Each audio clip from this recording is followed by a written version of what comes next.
In this lesson, we're going to be talking about cybercrime. Now, there's a reason for talking about cybercrime. There's actually a couple of reasons for talking about cybercrime. One of the reasons for talking about cybercrime is criminals who are involved in this are using many of the same strategies and tactics as what we are discussing here. So while it's certainly good and useful to know this type of information, it can definitely be used for malicious purposes, which is, of course, one of the reasons why we study it, because we want to know what the bad people are doing so that we can protect ourselves against it. So we need to understand the different types of attacks so that we can understand how to mitigate them. Another reason for talking about cybercrime is one of the reasons why companies are hiring ethical hackers and doing penetration tests is because they're concerned about cybercriminals and their effect on their security posture and what their risk profile looks like. And here's an example of that. Does cybercrime really cost $1 trillion? So General Keith Alexander of the NSA is talking about cyber attacks and their actual cost. So cybercrime, there's no question, is a very costly thing. It's not only costly for individuals because their identities are being stolen, their credit cards used, credit card fraud, and all sorts of other information being made use of, not to mention just the resources of having their computers taken over and the time involved in cleaning those up once they're discovered and the potential loss of data. There's a lot of cost associated with individuals being attacked by cyber criminals. There's also a pretty significant cost to businesses being involved as well. So businesses can be the target of cybercrime, and you can see here from this article, they're suggesting that because the US and Israeli governments were involved in Stuxnet, that could actually increase attacks against US firms.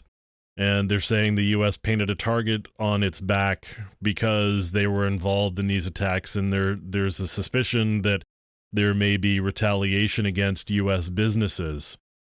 Now, it's been alleged for a large number of years that the Chinese have been involved in cybercrime, and portions of the Chinese army are dedicated to these sorts of activities. Not only are they involved in espionage from a governmental standpoint, but they've also been alleged to be involved in the theft of intellectual property. Several years ago, there was a pretty famous case where Cisco accused the company Huawei, which is a Chinese company that manufactures networking equipment. Cisco accused Huawei of stealing and making use of significant chunks of its Internet Working Operating System, or iOS, which is the software that operates its Cisco routers and switches.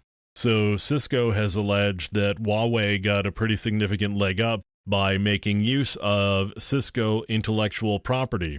And this is a case where lines really kind of get blurred, because if the allegations are true, you not only have cyber criminals in China, but they are affiliated in some way with the Chinese government, whether the Chinese government is aware of it or not. Again, that's if the allegations are true.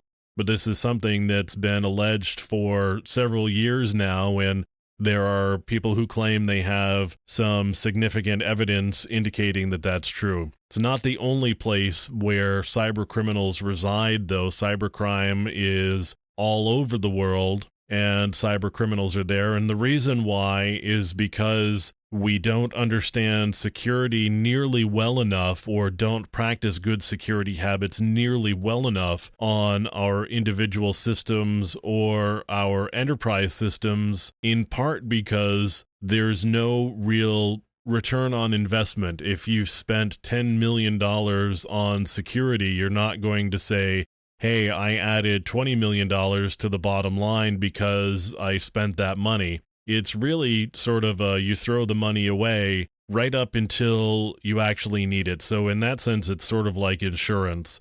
You keep writing checks to the insurance company, you never have an accident on your car. It's kind of like you're throwing money away right up until the moment that you have that accident.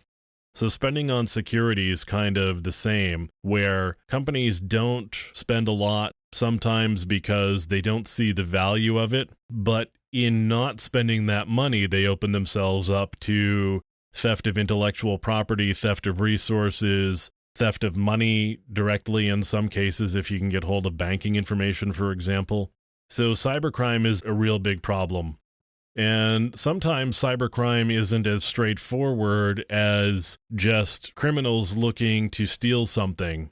Here's a case of the group Anonymous attacking Sony because they were protesting a lawsuit against somebody who was involved in trying to make alterations to PS3. So Sony sued that person, and this group Anonymous went after Sony. Now, Anonymous got hold of some information from Sony. Is that cybercrime? Did they cost Sony any money? Well, we do get into some blurry areas a little bit here. It's definitely a case of hacktivism, and it may also be a case of cybercrime. But there's absolutely no question, this particular case aside, that there are cases of cybercrime. They go on all the time, and law enforcement agencies are well aware of them. For years and years now, law enforcement agencies have started creation of cybercrime task forces and other organizations within these law enforcement agencies in order to attack the problem of cybercrime.